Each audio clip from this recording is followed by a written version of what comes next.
तुम बस हाँ कर दो। माधवदास जी बोले नियम तो बता, तो हमने कभी चोरी करी नहीं, हमको पता नहीं है। तो जगन्नाथ जी बोले सबसे पहला नियम, बोले क्या?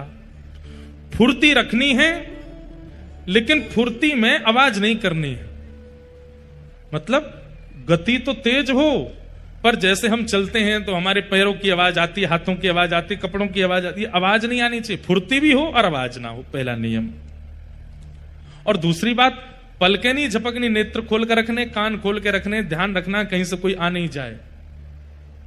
बोले अच्छा, और कोई नियम? बोले ये दो तुम निभा लेना, बाकी मैं संभाल लूंगा। चलो। माधवदास जी बोले कहां जाएंगे चोरी करने? कौन गोपी, यहां कौन गोपी के यहां जाओगे? बोले गोपी वोपी के यहां नहीं जाएंगे। तो बोले ये जो राजा हैं जगन्नाथपुरी के, इनके बगीचा में खूब सुंदर सुंदर कटहल होते हैं, और देखो ये हम हमारे लिए भोग लगाने भेजते नहीं है, हमको कटहल खाने का मन कर रहा है, कटहल की चोरी करके आएंगे। माधवदास जी बोले इतना सब कुछ करने की क्या आवश्यकता है? हम राजा जी को पत्र भेज देते हैं, कटहल भिजवा देंगे, कल कटहल ही कटहल पाना, आप चोरी करने का।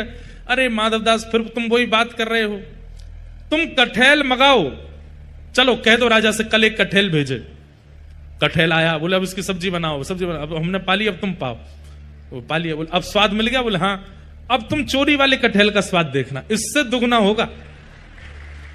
अब ये जो सुख मिला है ये फीका लगेगा उसके आगे, इसलिए अब चोरी करने चलो। माधवदास जी बोले ठीक है। तो बोले मैं रात में मेरे को सिंह द्वार पे मिल जाना। वो सिंह द्वार पे नहीं, दक्षिण द्वार पे मिलना। सिंह द्वार पे तो सब खड़े रहते हैं, रात में सोने नहीं देते, बैठ जाते हैं वहां पे। कई भक्त रात भर नाम कीर्तन करते हैं, सबको पता चल जाएगा मैं निकला हूं। दक्षिण द्वार पे मिलना।